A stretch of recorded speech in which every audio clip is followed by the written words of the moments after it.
we discuss sin, I really, want to start with Romans 3:23. For all have sinned and fall short of the glory of God. I have always found that interesting because how you view sin. We all have sinned. Okay, but we knew that. We know that we're all imperfect. Everybody knows that we're imperfect. That's not revelation.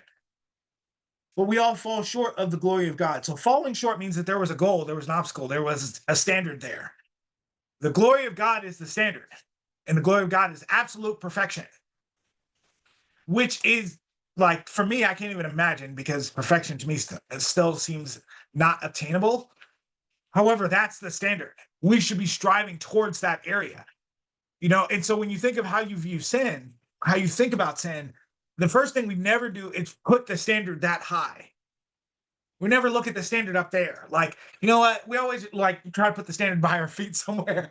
Like, oh, it's fine. I can just do this one thing, or I can do this one thing. I know I have for sure. Like, oh, it's fine. It's not that big of a deal. And I can tell you for a fact, multiple people have thought to themselves, it's okay that I commit this one sin and then end up committing the same sin over and over and over again, which means that's when it goes from just a sin to an attack. The enemy knows that there is a vulnerability there and he's exploiting it over and over and over again. And he's exploiting something interesting, which is you rebelling against God's perfect design.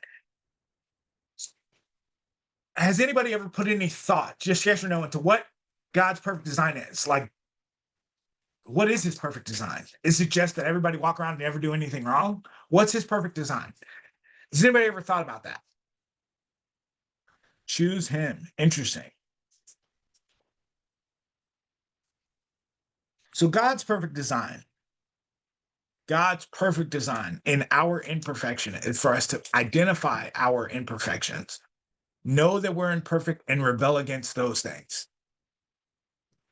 So, for instance, an example, temptation.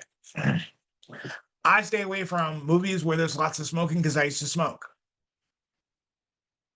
I rebel against that temptation by staying away from those things because I enjoyed smoking. I enjoy cigars. Like cigars I like the taste. I liked all of it, but it's still bad for you and it's slowly killing you. So that's why I don't smoke. His perfect design taught me that though. Knowing that I have this limitation, knowing that that temptation is there, and rebelling against that instead of saying, well, God, why can't I smoke? It's here. Everybody else is doing it. Why can't I just do it? Why is it that they get to smoke and they get to live, looks like they're living their best life and still smoking? How come they get to live their best life and I can't smoke even though I like smoking? I can't, and I don't seem like I'm living my best life. Interesting concept when you think about that, because it really made me think of what my best life is. Is my best life just getting everything that I want? Anybody ever looked at somebody, especially on social media, and said they look like they're living their best life?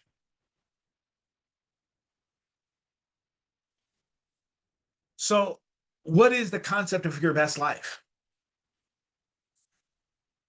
Because they look like they're enjoying themselves? How would you know if somebody is really as happy as they look on social media, especially with the invention of AI? Most of the stuff that you guys are looking at is not even real. I trust me, I know it's not real. Most of the pictures and stuff are not real. They're just animations. They call them static images. They are not real, but it looks good. It looks like you're living your best life, and you're not. So God's perfect design is about rebelling against your limitations, staying away from temptation on purpose. The concept of God is love, and to love is to know God. He who does not love does not know, he doesn't know God. There's no way he can know God and not love. However, so then what is love? This is the rabbit hole that my brain goes down.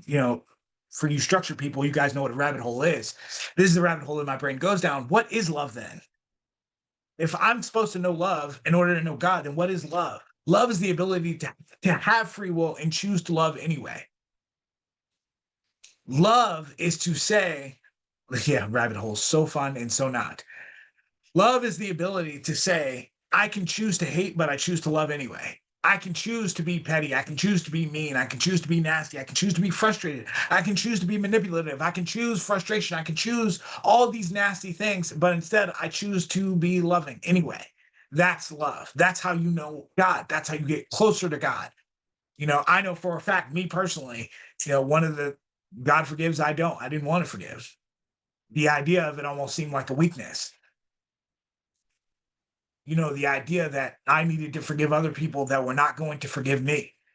If I made the same mistakes to them, they were not going to forgive me. So why do I need to forgive them?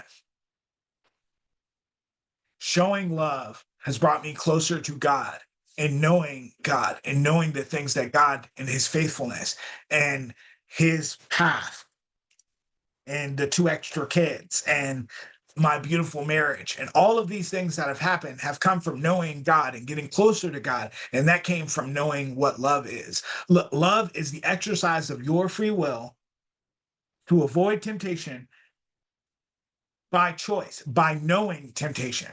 I know exactly what temptation is. I know exactly what I shouldn't be looking at. I know exactly what's bad for my eye gates. I know exactly what's bad for my ear gates. I know exactly what's bad for my soul. I know exactly what's bad for my children. I know exactly. Not because I read it in a book, not because somebody else said it's bad, not because somebody else feels like, or somebody else told me, or I think. No, I experienced and I learned and I spent time with God to understand what's right and what's wrong. Righteousness is using your free will to do the best you can, do the most good that you can, choosing to do the most good that we can.